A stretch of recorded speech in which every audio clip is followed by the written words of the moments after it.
Muy buenos días. Me da mucho gusto estar con ustedes en este evento organizado por CENEIP y la FIAP, en donde se ha reflexionado acerca de la intervención y retos de nuestra disciplina frente a las crisis comunitarias. Aprovecho para informarles que sus micrófonos e imagen están cerrados con el fin de que la conferencia sea más ágil. Tendremos 40 minutos de exposición de nuestro invitado y posteriormente 20 minutos de preguntas. Para las preguntas y comentarios cuentan con un espacio especial en donde pueden escribirlas y se les dará lectura al terminar la exposición del doctor Domínguez. En esta mañana de actividad académica le damos la más cordial bienvenida a la conferencia magistral titulada Adaptación o Patologías Psicológicas.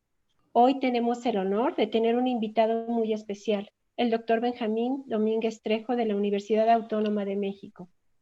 Profesor e investigador de tiempo completo nivel C, definitivo desde 1971 en la Facultad de Psicología de la UNAM. Obtuvo el grado de doctor en Psicología en la Facultad de Psicología de la UNAM en 1996. Su trabajo profesional se ha vinculado a problemas sociales de interés nacional, tratamientos de pacientes con esquizofrenia y sometidos a procesos penales desde el 1967 hasta 1979.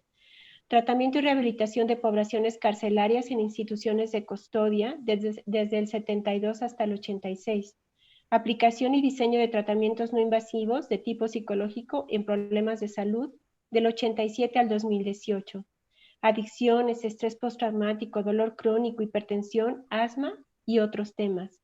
Para la atención de estas problemáticas ha establecido relaciones de trabajo sólidas en el ambiente clínico, específicamente en la evaluación y tratamiento de los problemas de dolor crónico en la población mexicana, en paralelo con organizaciones de médicos especialistas a través de la Asociación Mexicana para el Estudio y Tratamiento del Dolor, AMED, y la International Association for the Study of Pain, IASP.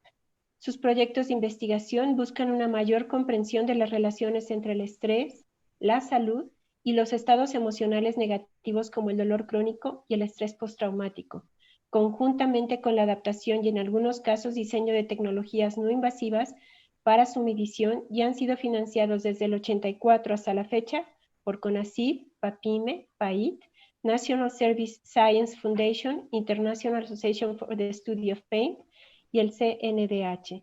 Es autor de 19 libros, 52 capítulos y 107 artículos en revistas científicas nacionales e internacionales, 46 artículos de divulgación científica y ha recibido 212 reconocimientos y premios, entre los que destacan el Premio a la Innovación Tecnológica Leon Bialik, 2002, el Premio Nacional de Enseñanza en Psicología en el 2006, integrante del Board of Directors de la Organización Internacional de Psychology Beyond Borders en el 2008, investigador del SNI, Cátedra Especial Ezequiela Chávez en el 2011, miembro del Grupo de Expertos en Cuidados Paliativos PALIAR en el 2010, investigador del Sistema Mexicano de Investigación en Psicología SMIP 2010 e integrante de la Red Internacional de Investigadores ResearchGate y Academia. Actualmente desarrolla el proyecto de investigación PAPIT, calor no febril y dolor crónica. Los dejo en unas excelentes manos. Vamos a disfrutar lo que el doctor Benjamín nos puede enseñar. Muchas gracias y bienvenido, doctor. Gracias por la invitación de CENEIP, una organización con la que yo he estado invirtiendo y recorriendo la historia desde hace mucho tiempo. Y bueno, quiero comentar que he escuchado con mucho interés algunas de las presentaciones de esta reunión. La verdad es que hay una riqueza de opiniones, hay también anécdotas muy interesantes. Los psicólogos somos productores de ese tipo de información, pero ahora esta situación realmente nos plantea la necesidad de apoyar nuestros pasos en evidencia. Entonces, a ver, la siguiente. No me hizo caso. Usted tiene el control, doctor. Usted está muy manejando bien, su perdón. presentación. No se preocupe. No, no me está funcionando esto. Brenda, ¿podrías, si quieres, salirse? Ya está, ya. Perfecto. Sí. Bueno, entonces este es el esquema que quisiera, es muy ambicioso, ¿sí? Básicamente reconozco, y como muchos de mis colegas, que estamos viviendo cambios inmensos en la forma en que comemos, trabajamos, en toda nuestra vida, en un ritmo de cambios sin precedentes. Y en esta presentación voy a tratar de proponerles el papel de la herencia en la formación de los psicólogos, el papel muy importante que ha tenido el interés en las patologías y la muy necesaria y urgente necesidad de revisarla en estos momentos. Revisarla para reconocer el papel de los mecanismos en la adaptación humana, el rol central de la respuesta inflamatoria en toda esta situación, de qué manera la evidencia clínica que se ha generado de la relación entre la inflamación y el dolor canceroso nos ha servido a nosotros y nos puede servir en este momento, y cómo se pueden dar pasos para un nuevo paradigma que realmente requiere y nos plantea probables acciones de innovación. Vamos a ver si las posibilidades me permiten de tiempo. Históricamente, el escenario físico que llamamos hogar ha sido un lugar para la producción, no para la reclusión como está ocurriendo en este momento. Los artesanos, los panaderos, los comerciantes, los médicos vivieron y trabajaron en el mismo lugar donde comían y dormían y atendían a sus pacientes. Esta pandemia es un gran experimento social sin precedentes en la cual estamos otra vez centralizando el trabajo, el descanso, la convivencia en el hogar. Nuestra herencia en el interés en la patología también nos dice que se está centralizando la patología ahí. Hay cambios notables que ya se mencionaron. Menciono dos. El teléfono celular, arrebató rápidamente el protagonismo al automóvil, por ejemplo. Esto tiene implicaciones psicológicas muy importantes. Muchas personas fundamentaban su estatus social o profesional en el tipo de automóvil que tenían, y ahora eso ya cambió drásticamente. Hay una irrupción, como muy atinadamente lo comentaron mis colegas, de las modalidades tecnológicas, sobre todo en la interacción socioemocional. Hay ejemplos muy evidentes de estos cambios. Ha disminuido la congestión del tráfico en muchas de nuestras ciudades y se ha desplomado las empresas de aviación. La historia y la herencia del interés en las patologías se la debemos a trabajos, por ejemplo, de Charcot, que introdujo la idea de aprender más de las enfermedades haciendo autopsias, y eso fue una conquista de la medicina francesa que heredaron a los médicos mexicanos y seguramente a otros médicos de otros países latinoamericanos, y los médicos han tenido un importante rol en la formación de los psicólogos, ¿sí? Charcot, cuando llegó al Hospital de la Salpêtrière en París, declaró: es un museo muy mal organizado de la patología y miseria humana. O sea, tenía su mirada en la patología. Si él hubiera vivido esta pandemia, diría, esta pandemia es como médico, es un museo de patología y miseria humana, ¿no? Otros herederos de esta interés en la patología es George Kawilkelm, con su libro Lo normal y lo patológico, que es bien conocido por mis colegas médicos, tanto en su versión francesa original como en sus diversas versiones en español. Él planteó dos preguntas centrales que todavía siguen teniendo repercusiones incluso ahora con la pandemia. ¿Es el estado patológico solo una modificación cuantitativa del estado normal? Y la segunda pregunta, ¿existen ciencias de lo normal y de lo patológico? Este tipo de planteamientos son una herencia muy fuerte que ha permeado en muchas generaciones y que ha generado dos conceptos centrales en el estudio de la enfermedad, el concepto fisiológico y el concepto ontológico.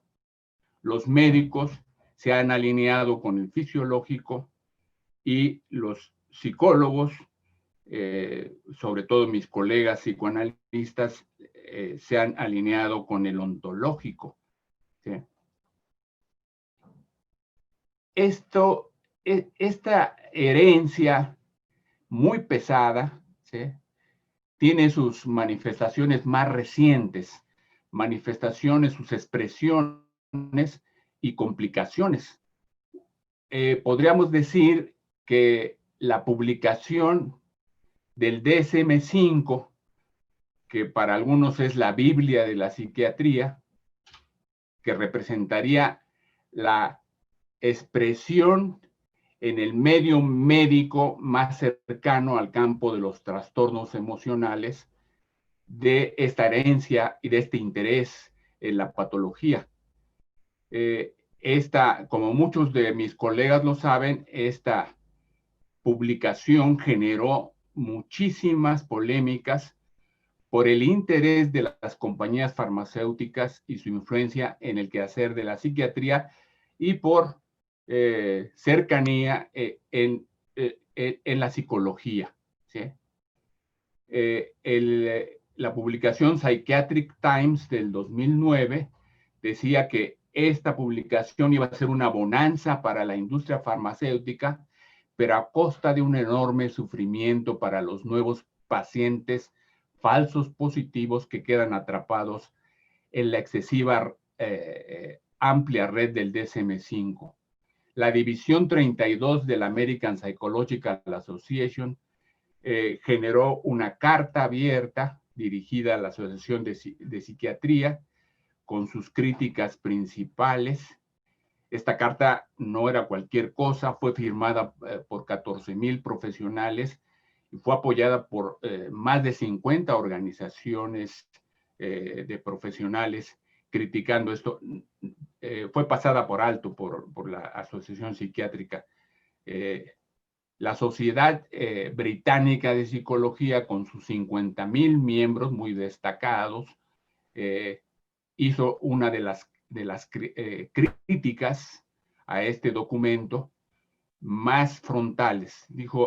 Ellos expresaron que medicalizar la experiencia normal se referían a los procesos de adaptación que los humanos poseemos como caja de herramientas para adaptarnos a los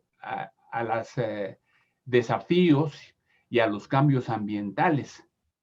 Y ellos decían que esto estigmatiza y degrada la condición humana y que esto promovía los sobretratamientos con medicamentos innecesarios y potencialmente dañinos, como se ha ido demostrando, ¿sí?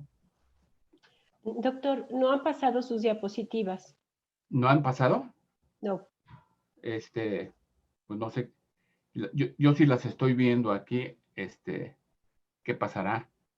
No sé, nosotros nos quedamos, en las dos preguntas que usted nos presentaba. A ver, ¿alguna sugerencia para...? Quisiera que regresemos al formato de que Brenda nos apoye con la presentación. A ver, por Claro, favor. yo los puedo apoyar. Gracias, Brenda. Por favor, Brenda, y vamos para no perder tiempo, vamos en la slide número 10. Gracias, doctor. ¿Ya la están viendo? No, en un momento. Bien, estos comentarios sobre la innegable herencia e influencia de la tradición médica, del interés en las patologías, hay que reconocerla, ha tenido sus contribuciones, sí, pero tiene una serie de complicaciones. Ya están viendo la de los conceptos son herramientas. La número 10, perfecto. Exacto. Este señalamiento de Claude Bernard es muy oportuno retomarlo en este momento. Para él, los conceptos, incluyendo los conceptos sobre patología y otros conceptos, son herramientas, se desgastan garantizando su función. La siguiente. En este sentido, y retomo nuestra experiencia de 30 años del estudio y tratamiento de pacientes con dolor en México. En este terreno, los aprendizajes a los que hemos tenido acceso, multidisciplinarios y transdisciplinarios, nos han llevado a terrenos un poquito alejados del desempeño tradicional de los psicólogos. La International Association for the Study of Pain se ha ocupado de ir incorporando y revisando periódicamente la definición de lo que consideramos el dolor. La definición más reciente de julio pasado nos indica que el dolor es una experiencia sensorial, o sea, hay cambios en la biología, en el cuerpo, y emocional, hay cambios en el cerebro, en la situación afectiva, desagradable asociada con o similar a la asociada con daño tisular real o potencial. El dolor en este sentido, la siguiente, no es solamente un problema. La siguiente, por favor, Brenda. El dolor no es solamente un problema físico, es un problema que incide sobre el funcionamiento emocional. Es un problema muy costoso. Nada más para darles una idea, 10 millones de personas en Estados Unidos en el 2014 sufrieron las consecuencias debilitantes de este problema, y los profesionales, no solamente los médicos interesados en la patología, sino los psicólogos también interesados en los mecanismos de la adaptación humana, tenemos la obligación moral de reducir esta situación. ¿Cómo? Mejorando primero la comprensión del dolor y los mecanismos del tratamiento, desde luego desarrollando nuevas terapias. Para lograr esto, la siguiente, necesitamos una comprensión de los mecanismos y de los problemas con los que estamos lidiando. Los tratamientos médicos, las herramientas que los interesados en la patología han generado no han sido suficientes. En el campo del dolor, los tratamientos biomédicos, los analgésicos, los antiinflamatorios, que son herramientas farmacológicas muy importantes, no han tenido una eficacia uniforme y en ocasiones han causado daños y mortandad.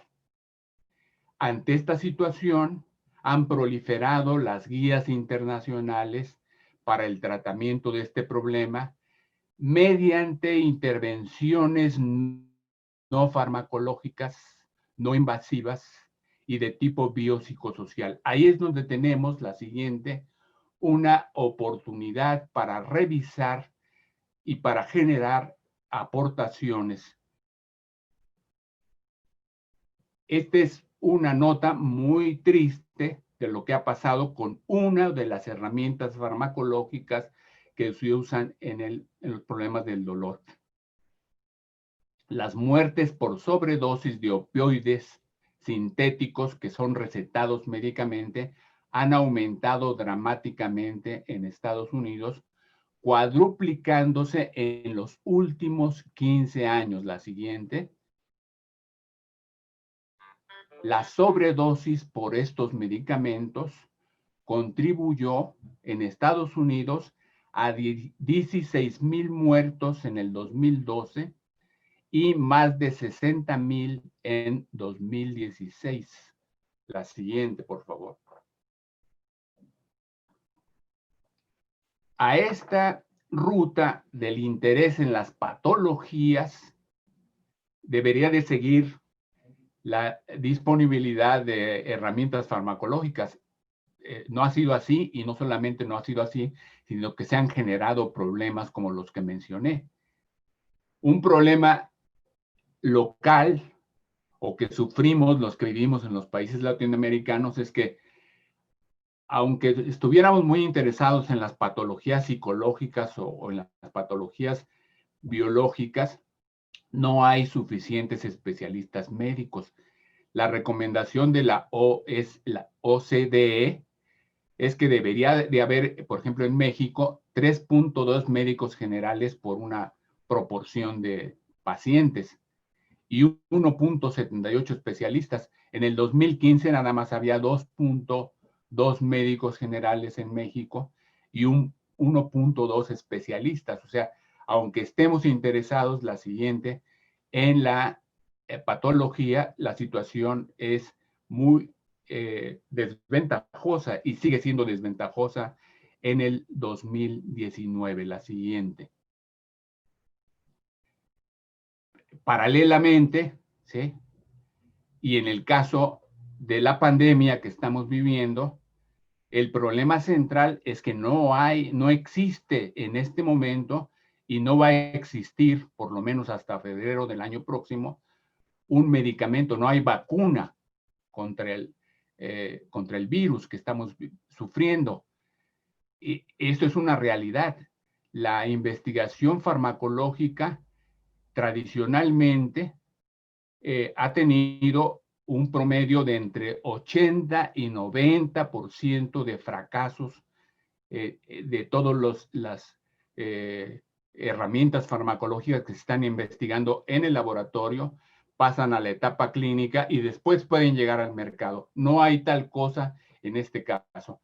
En este sentido, el papel protagónico de los procedimientos no farmacológicos, incluyendo las intervenciones psicológicas, ocupa un papel central. La siguiente.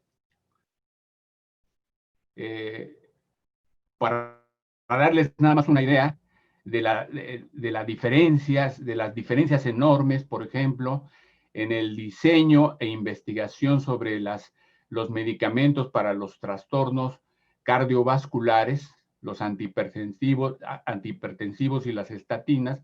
Vean ustedes cuántos pacientes han participado en los ensayos clínicos y compárenlo con el número de pacientes que han participado en la investigación y optimización de los opioides que se usan en los problemas de dolor crónico. No hay comparación.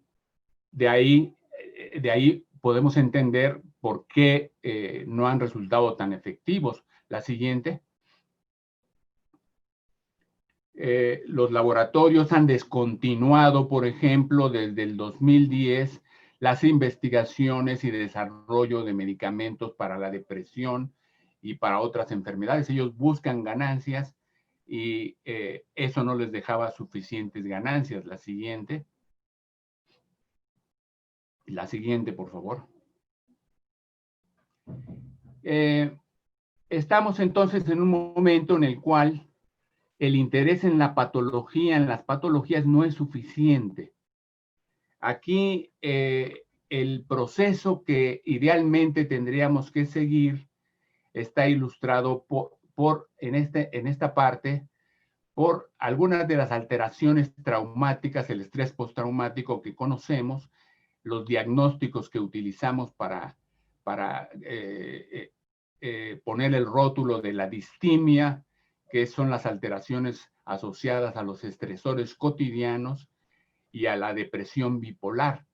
Los diagnósticos todavía no siguen siendo tan adecuados y se nos pueden colar diferentes tipos de casos y nos queda una diversidad de grupos que llamamos patologías o alteraciones patológicas que no sabemos cuántas de estas realmente lo son y cuántos no son.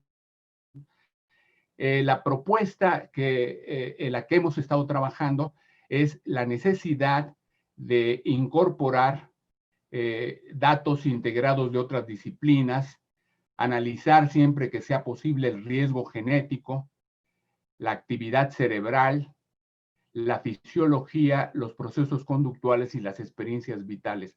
Estos tres, incluyendo las variaciones fisiológicas, son parte de las herramientas psicológicas que han tenido un gran desarrollo y que nos permiten ya, con su aplicación, depurar un poquito más la definición de los grupos de riesgo y estimar el riesgo y los procesos de adaptación para cada subgrupo, ¿sí? Sigue habiendo una enorme variación, la siguiente, pero nos debemos encaminar hacia la identificación de los procesos responsables de estas variaciones. Uno de ellos es la respuesta inflamatoria. La respuesta inflamatoria del sistema inmunológico, por diferentes argumentos, que mencionaré solamente algunos, es necesaria incorporarla en nuestra revisión de los paradigmas de la patología a los procesos de adaptación humana.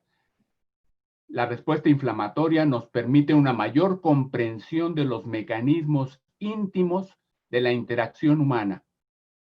Nos permite una relación estrecha, un estudio más cercano de la relación entre la inflamación, la conducta de enfermedad y el funcionamiento emocional. Nosotros, nuestro grupo, hemos incursionado por 30 años en la relación entre el dolor crónico y particularmente el dolor crónico canceroso y de la actividad inflamatoria, ¿sí? Y hemos tratado de generar intervenciones basadas en el funcionamiento de los sistemas periféricos y su relación con el funcionamiento del sistema nervioso central. La siguiente.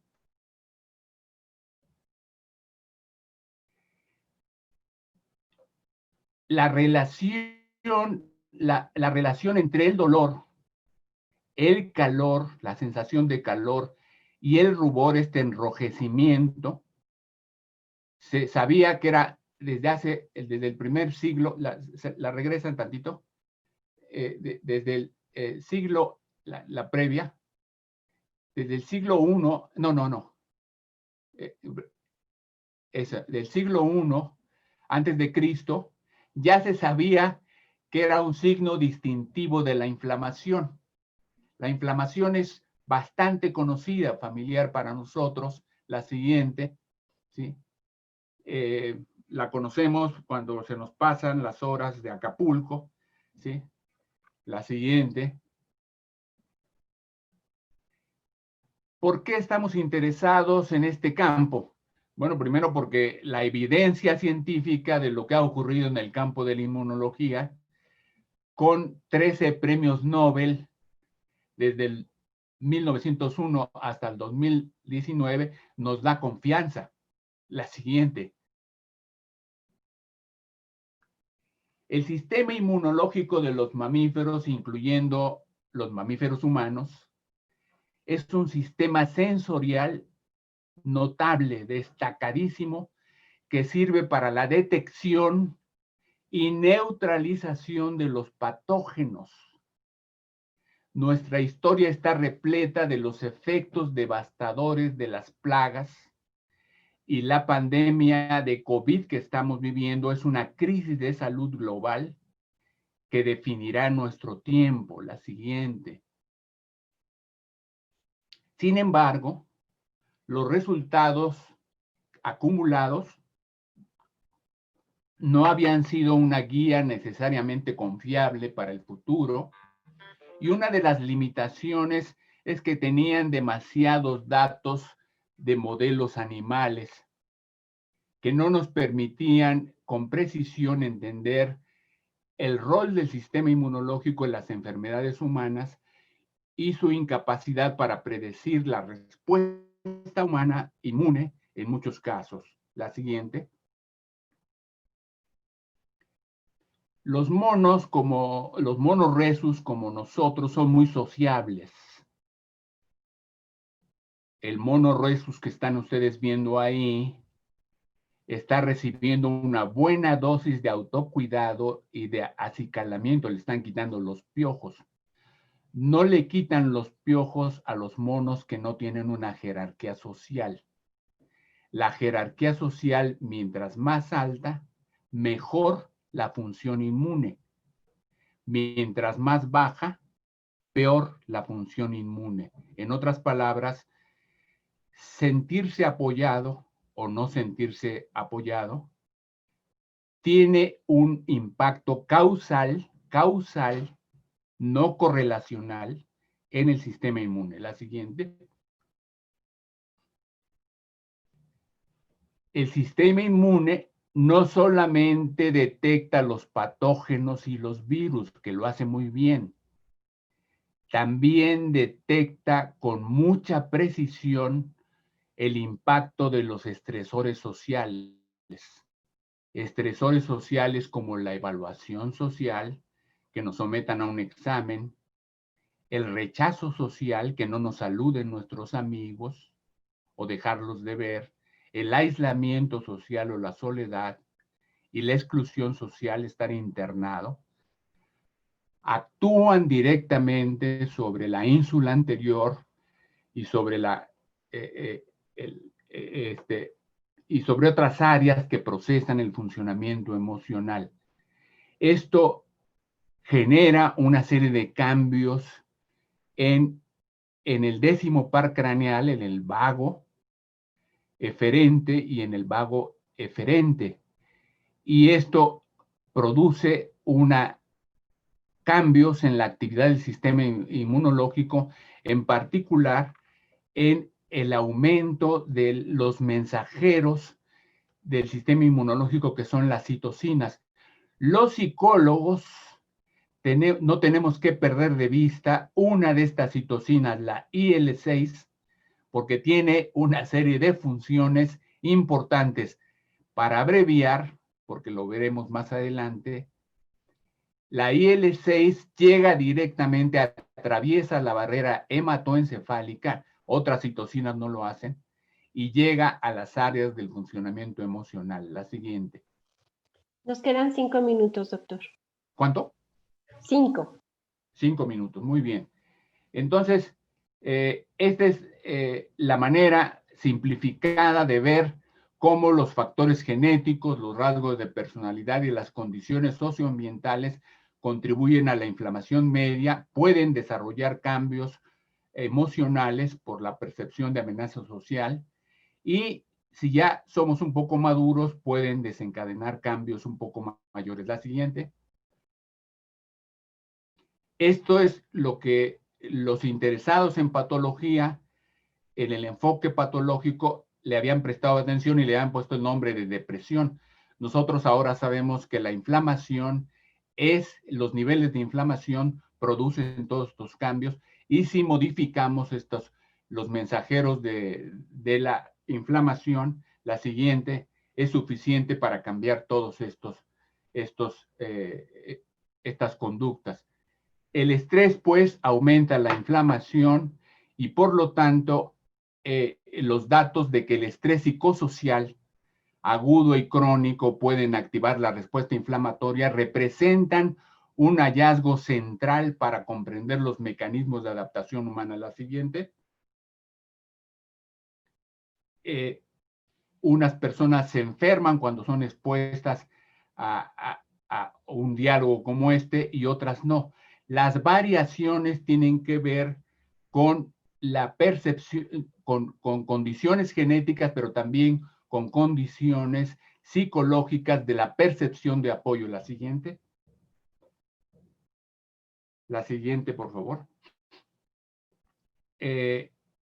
Estos dos colegas, Virchow y Coley, son centrales y ellos fueron los primeros en señalar el importante papel del sistema inmune en el cáncer. La siguiente. La siguiente, por favor. Entonces, las citocinas, los mensajeros del sistema inmunológico, juegan un papel fundamental en el crecimiento del tumor y la metástasis. Los niveles de citocinas y los perfiles de minería de datos, que es una herramienta matemática para analizar los resultados, en los estudios del doctor Óscar Arrieta Rodríguez, oncólogo destacadísimo mexicano, están relacionados con resultados clínicos, la calidad de vida y la patología. La siguiente. Estos son parte de sus resultados y esto nos ha permitido entender el rol protagónico de la interleucina 6 para comprender las variaciones, la siguiente, que nos vamos encontrando en los procesos de adaptación naturales y normales y que no necesariamente son patologías y que están asociados con perturbaciones ambientales, por ejemplo, recibir una vacuna, hacer una dieta, los cambios en el desarrollo. Respondemos de manera diferente cuando somos niños o adultos y somos del género femenino o masculino a los diferentes agresores y finalmente así podríamos entender muchas de estas variaciones. La siguiente, por favor. Nosotros comparamos y tomamos muestras de IL-6 de la saliva de un grupo de mujeres sobrevivientes con cáncer de mama y las comparamos con mujeres clínicamente sanas. La siguiente. Lo que encontramos es que el puntaje de apoyo social percibido en las mujeres clínicamente sanas, mientras más alto, menos inflamación, que era lo esperado. Y la siguiente, en las sobrevivientes de cáncer de mama, en las cuales ya su organismo está comprometido, las mujeres que percibieron más apoyo social, tenían menos inflamación, no igual en los niveles de las mujeres sanas, pero esto nos demostró el papel sobresaliente de un factor psicológico. La percepción de apoyo social es suficiente para modificar la respuesta inflamatoria. La siguiente. Esto lo hemos llevado a procedimientos ya para enseñarles a las personas que el apoyo social es necesario no solamente para que se sientan bien, sino para modificar su respuesta inflamatoria. Este es el grupo de mujeres sobrevivientes de cáncer de mama. La siguiente. La siguiente, por favor. La siguiente. Las diferencias, este es un estudio muy importante que las diferencias entre hombres y mujeres en los niveles de IL-6 se han estudiado. Aquí la pueden ver ustedes, más las mujeres que los hombres. Se les aplica una tarea en la que se aumenta la soledad y se mide los cambios otra vez 45 minutos después. Las mujeres mantienen niveles elevados de IL-6 comparados con los hombres. La siguiente. La siguiente. Hay compuestos naturales como la curcumina y el resveratrol, que está en el vino tinto, que se están estudiando y que bajan la inflamación. Se los recomiendo mucho. La siguiente. Hacer dietas, la siguiente, también baja el nivel de inflamación y los estudios y los datos son muy alentadores. La siguiente, hacer ejercicio, cualquier cantidad de ejercicio físico, reducir el sedentarismo, baja directamente la actividad inflamatoria. La siguiente, pero lo baja mucho más la percepción de apoyo social. Los psicólogos, entre nuestras herramientas y entrenamiento, tenemos incluido el estudio de la empatía, y este es uno de los caminos centrales para reducir la inflamación, incluyendo los pacientes con dolor crónico. La siguiente, ya me queda muy poco. Entonces, la siguiente, esto ya lo comentaron, el impacto del cambio tecnológico. La siguiente, hay que cuidarse porque los empresarios de este terreno nos van a ganar. ¿Sí? La siguiente, por favor, para ya ir cerrando. La siguiente. Va bien, doctor, va bien, qué barbaridad, lo carrereamos, pero va bien. Sí. No, realmente. Entonces, quiero concluir mi presentación proponiéndoles que las teorías actuales, sobre todo las que le dan mucha preponderancia a la patología, han sugerido que el cerebro es la única fuente de enfermedad mental. No hay tal cosa. Sin embargo, los trastornos afectivos, el dolor crónico, que lo sabemos, y el trastorno depresivo mayor, se pueden reconceptualizar como trastornos cerebro-cuerpo que también involucran sistemas periféricos. La siguiente, ahí entramos los psicólogos. Este paradigma emergente destaca el papel de la fisiología del bienestar y sugiere cada vez con mayor evidencia que las señales aferentes, por ejemplo, la percepción de apoyo social que recibimos a través de los oídos, del tacto, pueden contribuir a los estados inmunológicos, cognitivos y emocionales. Nuestra evidencia con estudios preclínicos y clínicos sugieren que las señales, por ejemplo, termosensoriales, aferentes que detectamos con los TRPV 3-4 que tenemos, por ejemplo, en las manos, contribuyen al bienestar y la modulación del dolor. Los estudios en humanos nos indican que el calor no febril, el calor abajo de 34 grados centígrados, puede activar circuitos cerebrales asociados con funciones cognitivas y afectivas que promueven el calor interpersonal, el comportamiento prosocial y tienen efectos antidepresivos y analgésicos. La siguiente. Las principales aportaciones que podemos derivar de esta presentación atropellada es que la inflamación experimental regula a la baja las vías descendentes inhibitorias del dolor. Explico. Todos tenemos la capacidad de modular el dolor con estas vías descendentes, pero si estas están inhibidas, no nos funcionan y tenemos que recurrir a los analgésicos, a los fármacos. Cuando nos funcionan, podemos regular incluso el dolor canceroso. La inflamación induce un dolor más intenso, afectivo e interoceptivo relacionado con cambios en la actividad cerebral. Las mujeres presentan en general una inhibición descendente más débil y esto las hace más sensibles a la provocación inflamatoria. Esto hay que tomarlo en cuenta para todas las acciones preventivas. La siguiente.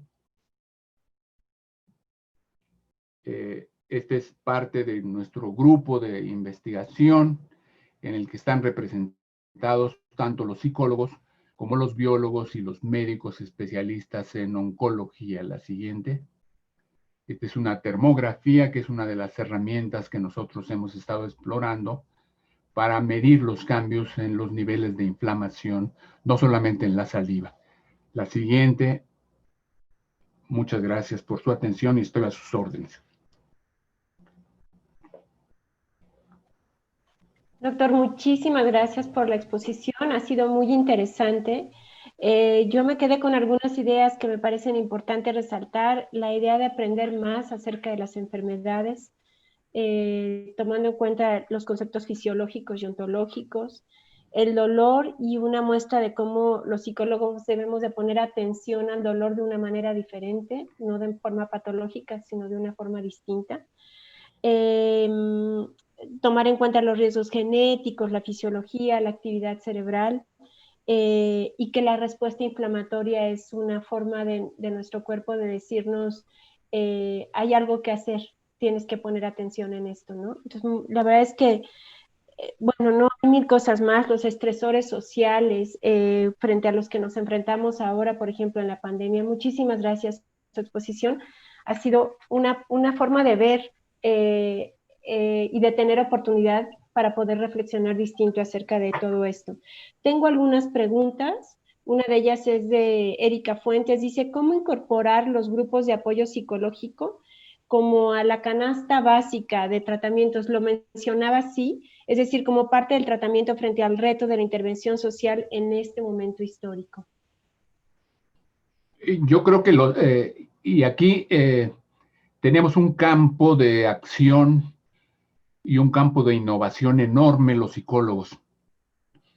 Muchos colegas míos que hacen trabajo clínico, yo los admiro por su capacidad de generar las relaciones empáticas.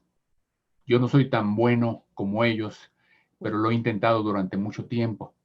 La empatía es un proceso central de la interacción humana, pero no solamente porque modifica el estado emocional, sino porque modifica la actividad inflamatoria, la actividad del sistema inmunológico.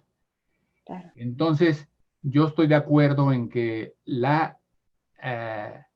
este tipo de herramienta debe quedar en un lugar privilegiado en la caja de herramientas psicológicas, ¿sí? Okay. Debe ocupar un lugar sobresaliente en la capacitación de los profesionales de la psicología, no solamente como una herramienta clínica, sino como una herramienta de investigación. Okay. ¿Sí? Una herramienta que nos permite evaluar y prevenir y anticipar cómo una persona va a responder, por ejemplo, a una situación de adversidad, como el enclaustramiento o la reducción prolongada de la interacción social que estamos viviendo. Nuestra capacidad como psicólogos, no solamente para evaluar si se están trastornando las personas, si están teniendo más conflictos familiares, pues es muy valioso, pero podemos ir mucho más. Podemos predecir cómo a largo plazo, cómo en noviembre o diciembre de este año, diferentes grupos van a responder a partir de su sistema inmunológico, de medir, por ejemplo, con muestras de saliva o medir con cambios de temperatura facial, este tipo de procesos de adaptación, más que patologías. Claro. Sofía Eugenia Flores dice, las patologías mentales también tienen saltos entre generaciones que pueden afectar el funcionamiento del individuo. Hace este comentario. Es un hecho, sí. Yo respeto mucho, tuve maestros expertos en la patología como el doctor Guillermo Dávila, que eran fascinantes sus cátedras sobre la neurosis, y que se quedaba uno con la idea de cuántos de estos síntomas tengo yo, ¿no? Sí. Pero no, realmente yo creo que los psicólogos tenemos un campo mucho más amplio para comprender los mecanismos de adaptación humana que en algunos casos, cuando fallan, en el caso extremo, pueden llevar a la expresión de patologías.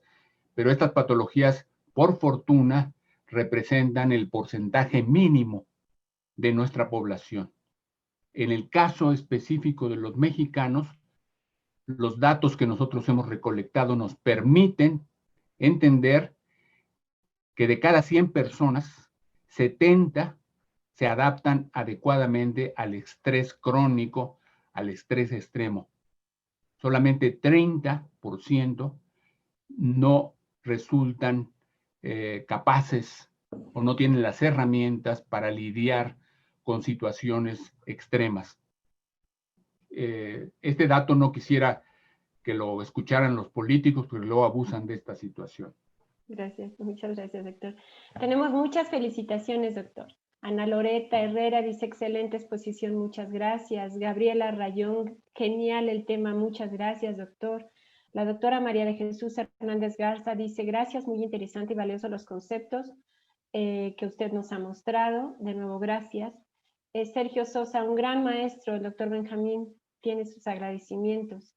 María Luisa Maldonado dice, excelente exposición, me dio respuesta a la interrogante que teníamos sobre los diagnósticos no dados a 3 médicos que atienden el COVID, con sus síntomas neurológicos, inflamación del cerebro, pero en las pruebas clínicas no sale nada. No pudieron darles un diagnóstico, yo le dije a una de ellas que para mí era emocional. Estoy de acuerdo con la observación. Ahora hay que medirlo y estudiarlo. Exactamente, sí, tiene usted razón. Y tenemos todavía tiempo de una última pregunta que por aquí tengo. Dice, ¿qué trabajo se tendría que hacer frente a los alumnos, a los estudiantes? Que está un poco relacionada con la primera pregunta, doctor.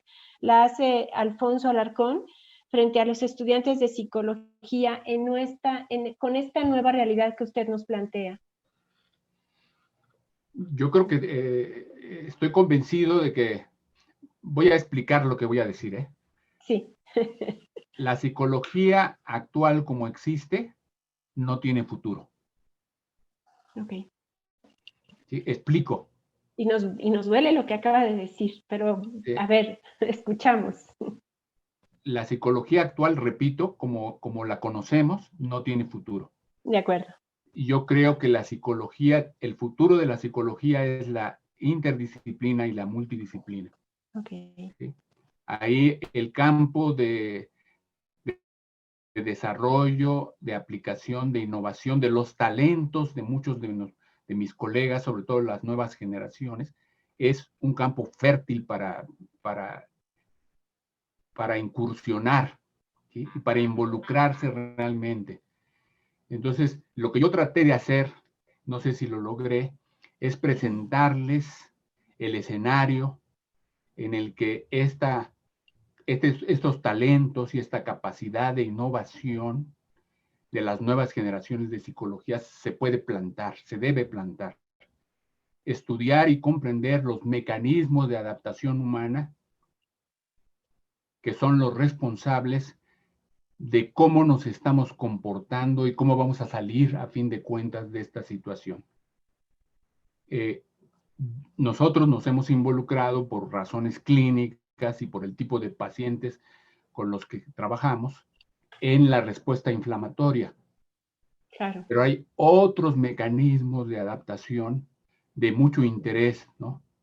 Que deben ser comprendidos. Por ejemplo, la relación entre actividad física y respuesta al estrés, la relación entre el tipo de dieta que llevamos y nuestra respuesta al estrés.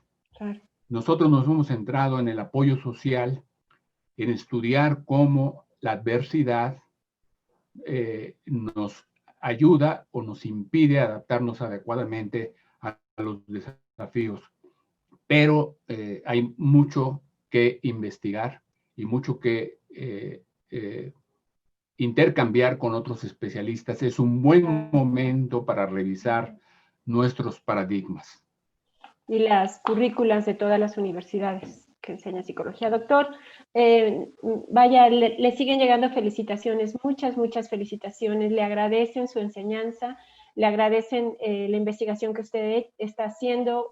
Algunos estuvieron preguntando también acerca de sus libros, etcétera. Yo le doy de manera personal el agradecimiento en nombre de CNEIP, en nombre de la FIAP, por toda su aportación en esta conferencia. Muchísimas gracias. Doctora Mercedes, muchas gracias por tu acompañamiento. Con mucho gusto. Fue un gusto. Un gusto, Catalina. Hasta luego. Y gracias a todos. Hasta luego.